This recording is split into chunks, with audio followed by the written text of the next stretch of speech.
风骚的男人只因穿了条粉裤衩就被监狱里的变态盯上了。Sister, the your blue is Jean. They aren't showing, baby, they're flying. Proudly. I take it you are a party girl. 就这样 T-Bag 用了3分钟时间把对方的花裤衩弄了过来，而他之所以这么干，一切都是为了越狱。他把裤衩交给了苏克雷，而苏克雷接下来的操作堪称顶级。到了后半夜，趁着巡逻狱警换岗的间隙，苏克雷从书里拿出螺丝，拧开马桶，钻进了牢房后面的管道。有之前跟着麦克探路的经验，他轻车熟路摸到杂物室底下，顺利的钻了上来。因为他们已经无法在这里工作，为了不被狱警发现这个洞口，所以现在必须回填。于是他快马加鞭，先在洞口放上一块木板，然后倒水泥，加水，搅拌，抹平，动作一气呵成。而做完这一切，接下来就是回到牢房。洞口已经被封住，所以只能通过大门离开，然后再从操场的下水口进入管道。可刚跑了一半，意外就发生了。Please don't shoot! Please don't shoot! 苏克雷被押到了狱警头子贝里克的办公室，但他此时反而镇定了。面对贝里克的步步逼问，一口咬死自己在等墙外扔东西，别的啥也不肯说。贝里克也不多废话，直接让狱警搜身，很快就从他裤腿里摸出了东西。可本以为是什么违禁品，结果打开后，贝里克脸都绿了。A pair of grunts? You risk going to the shoe for a pair of grunts? Hell, my girl just wanted me to know she was thinking about me, boss. 贝里克当然知道苏克雷是个出了名的情种，探监日夫妻房的常客，可没想到这小子瘾大到这种地步，大半夜翻出来就为了这么个玩意儿。这下连审都懒得再审了，挥手直接把苏克雷丢去了禁闭室。就这么着，苏克雷用一条内裤以最小的代价保住了整个地道的秘密。另一边，精神病区里的麦克正一步步推进着自己的计划，因为身上的纹身被烫掉的重要位置，想要补齐只能找精神病海威尔。整个监狱里只有他一个人完整记住了麦克身上所有的纹身图案。可真见到海威尔的时候，麦克的心又凉了半截。这小子眼神呆滞，反应迟钝，像是傻了一样，根本不认识麦克是谁。原来监狱为了方便管理这些精神病人，每天都会给他们喂大量的镇定剂，把人弄得浑浑噩噩，记忆力自然也就衰退了。而麦克摸清这些规律之后，每天都趁着护士不注意，拽着海威尔躲进杂物间，伸手就抠他的喉咙，把刚吃进肚里的药片强行催吐了出来。而随着药效慢慢褪去，海威尔的眼神也一点点恢复了神采。他看着麦克，终于慢慢想起了什么。Yes, it is a path. 接下来的几天，麦克每天都想办法让海威尔把药吐出来，然后一点点引导他回忆纹身的细节。海威尔的脑子就像一台照相机，虽然被药物模糊了，但慢慢的擦拭还是能显露出原本的画面。他开始拿着笔在纸上断断续续的画，没多长时间就把那段缺失的路线图给复原了出来。麦克悬着的心也终于放了下来。可他不知道，海威尔比他想象的要聪明得多。这小子不仅记住了地图，知道麦克想越狱，还想起了当初是麦克设计陷害他，故意把他逼回精神病区的事儿。于是他拿着画好的图纸，当场就跟麦克谈条件，想要图纸可以，必须带我一起越狱，不然我就把图纸撕得粉碎，大家谁都别想走。麦克没办法，只能先假意应下，说3天后越狱小队一定会专程过来接他。海威尔看着麦克一脸诚恳的样子，居然就信了，把图纸递了过去。可他转头就留了后手。当天夜里，他凭着记忆又画了一份完整的地图，打算自己单独跑。在他眼里，有了地图，越狱就是手到擒来的事儿，何必跟一群人挤在一起分工扰？结果可想而知，他刚摸到第一道门禁，刺耳的警报瞬间响了起来。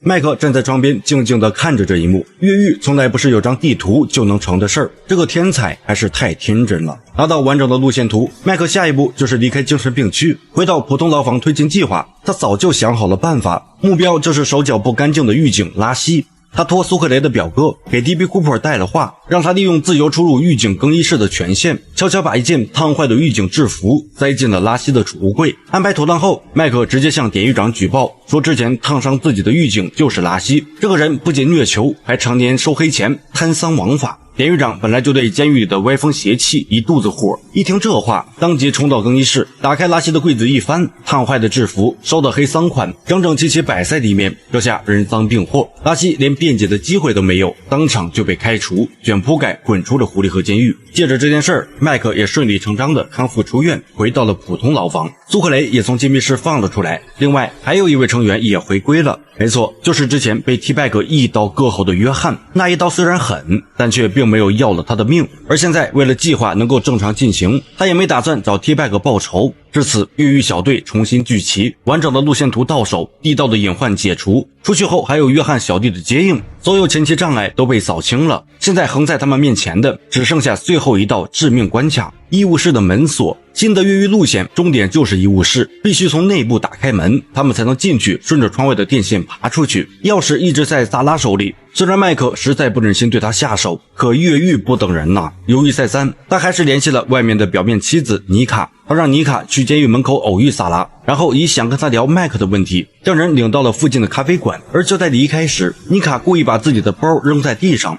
然后趁着萨拉弯腰帮忙捡的时候，趁机偷走了萨拉包里的钥匙。接着第一时间以探监为由，又把钥匙交给了监狱里的麦克。麦克则连夜用融化的牙刷饼复刻了一把，心里总算松了口气。可他没想到萨拉的反应比他预想的快得多。当天下午，萨拉就发现钥匙不见了，仔细回想今天所有不对劲的细节，再去查探监记录，果然妮卡见到他之后，转头就来监狱见了麦克。一瞬间，所有的温柔，所有的暧昧，所有的心动，都变成了一场精心设计的骗局。他可以接受麦克是囚犯，可以接受他有秘密，甚至可以接受他有名义上的妻子，可他接受不了自己从头到尾都是他计划里的一枚棋子。等麦克塞去医务室打针的时候，萨拉并没有当面戳穿，只是故意叫来维修工，直接把医务室的门锁整个换掉了。麦克当然知道这是啥意思，最后一条路就这么被堵死了。屋漏偏逢连夜雨，就在麦克盘算着怎么再突破医务室的门时，一个更炸的消息直接把整个计划逼到了绝路。小偷大卫找到了贝里克，把越狱的事儿全抖了出来。原来自从大卫被安排到杂物室干活，他就一直盯着麦克等人，虽然事事都避着他，但他还是暗中发现了那个地道。这个消息直接让贝里克红了眼，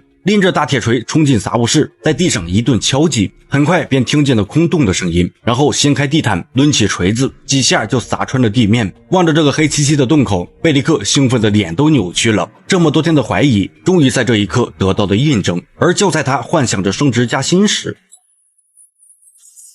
You know I can't let you leave here, boss.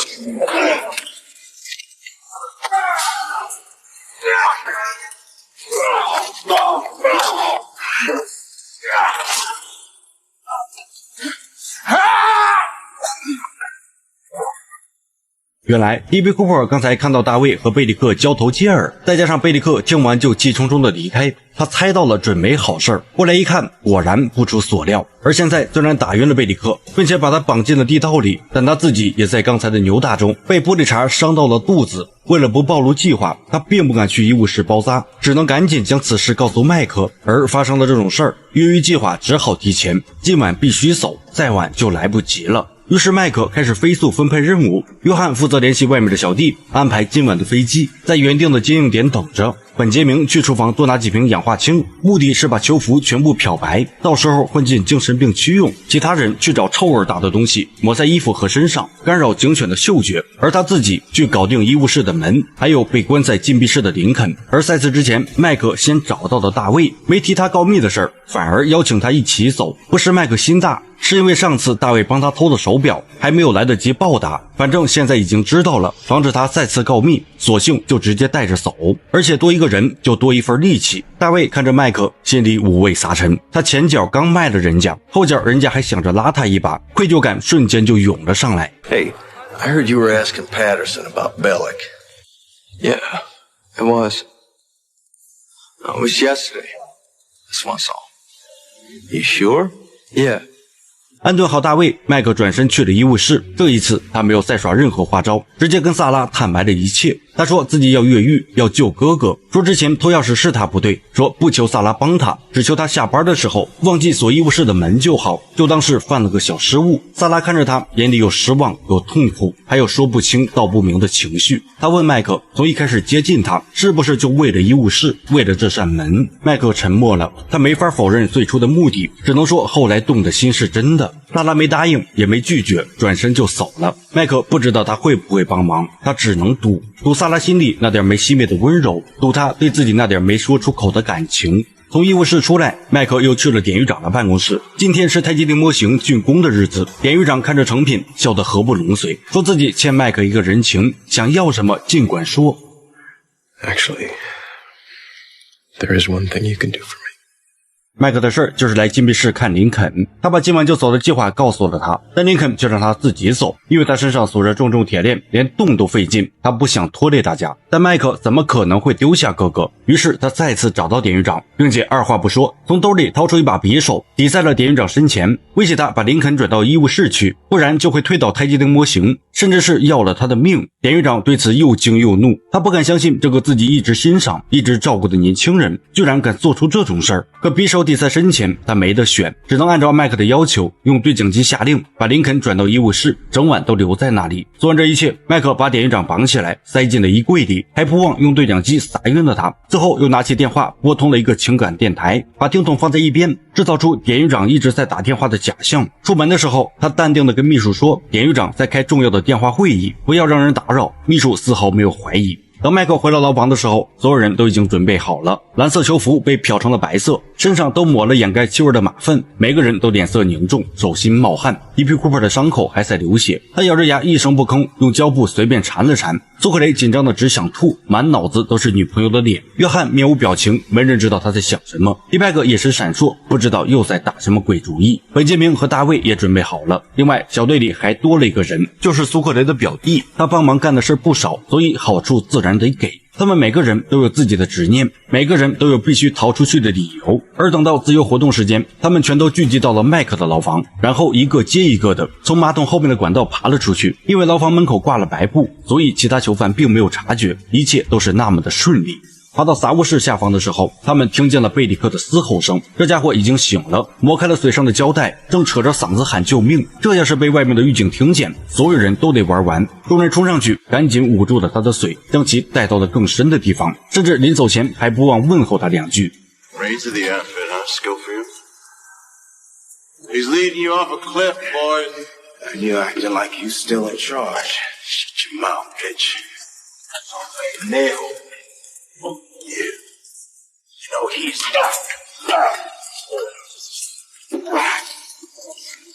Ciao, Venom.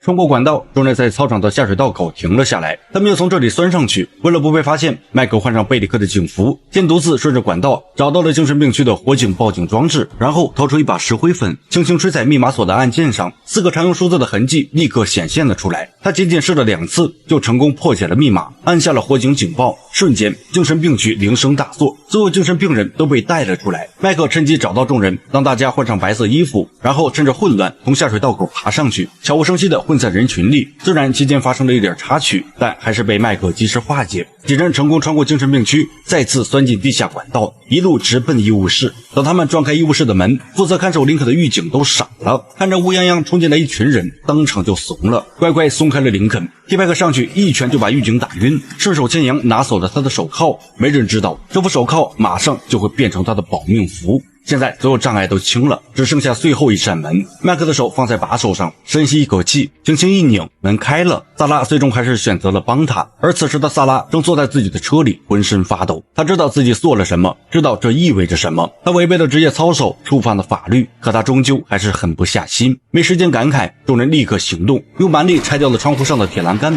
纷纷脱下白囚服，准备顺着窗外的电线爬出去。可就在这时，角落里突然走出来一个人，是海维尔。他居然一路跟着他们到了这里，手里还拿着个对讲机，说不带他走他就立刻喊狱警。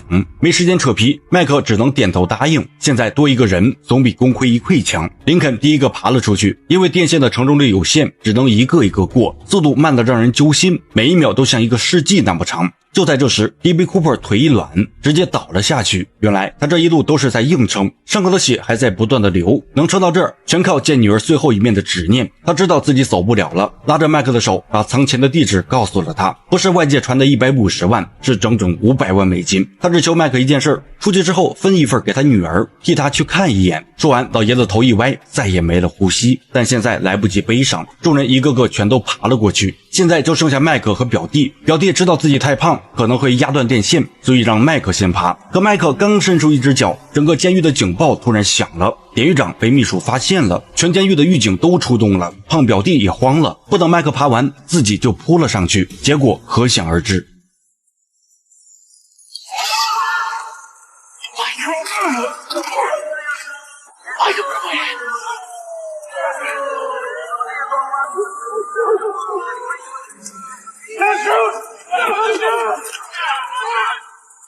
就这样，狱狱小队牺牲了2名同伴，但总共跑出来8个。监狱里彻底炸开了锅，犯人们纷纷为他们祝贺，典狱长则气得脸色铁青，下令不惜一切代价，就算是挖地3尺也得把人抓回来。而与此同时，出来后的几人并没有着急跑，而是藏在了附近的草丛里，眼睁睁看着狱警和警犬从面前经过。因为他们身上都涂抹了马粪，所以并没有被发现。而等大队人马走远了，他们才起身朝着另一个方向撤离。这就是麦克的算计，最危险的地方反而最安全。跑了没多远，他们找到了约翰提前安排好的面包车。麦克先敲碎了尾灯，避免夜里识别度太高。众人纷纷上车，可就在林肯发动车子时，却发现根本没有钥匙。于是几人赶紧下车寻找。海威尔找得最仔细，但同时也更倒霉。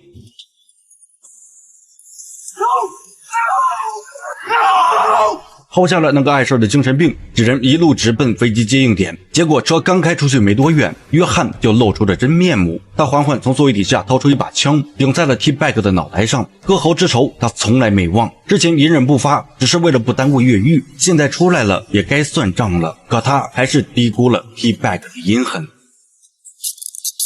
What the hell are you doing? Think stop me. Think twice. Young boy, shoot me. Pretty he'll be dragging around 170 pounds of dead Alabama flesh with him. And considering how much you need him to get this little Fibonacci vendetta of yours, huh? I just don't think it'll be more than that. 约翰最终还是没开枪，他不敢赌，麦克是他找到证人的唯一希望，他只能咬着牙放下了枪。T-Bag 却还嫌不够保险，当着所有人的面把钥匙一仰头，直接吞进了肚子里，那一脸得意的样子看得所有人牙痒痒，却又无可奈何。车子一路狂奔，可开到半路，前方路口居然设了关卡，密密麻麻的全是警车，他们只能掉头往小路走。结果天黑路滑，车子一头扎进了泥潭里，轮子空转，怎么都出不来。无奈之下，只能弃车步行。临走前，麦克叫住了大卫，他看着这个年轻的小偷，平静地说：“之前偷金表的人情我已经还给你了，后面的路你自己走吧。”大卫张了张嘴，没说出话。他知道麦克早就知道是他告的密，他没脸再跟着，转身钻进了树林，从此各奔天涯。剩下的人一路狂奔，麦克和 T-Bag 靠在一起，速度快不起来，严重拖慢了节奏。好不容易躲进一间废弃仓库，林肯和本继明立刻按住 T-Bag。苏克雷拿过钳子就想剪手铐，可高碳钢的手铐哪是普通钳子能剪断的。 T-Bag 见状笑得一脸猖狂，嘴里不停放狠话。就在这时，约翰拎着一把斧头走了过来，既然剪不断手铐，那就砍手。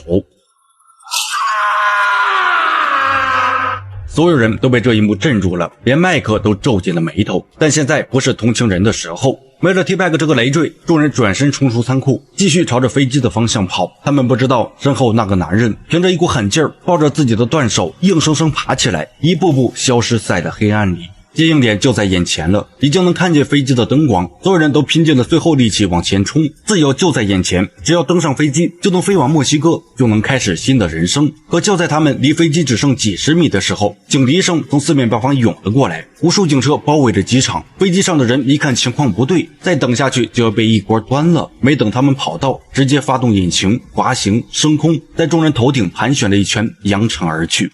他们逃出了狐狸河的高墙，却没能逃出这张密不透风的网。5个亡命徒转身跑进了树林，开启了另一场看不到尽头的逃亡。而到这儿，由于第一季的故事就结束了。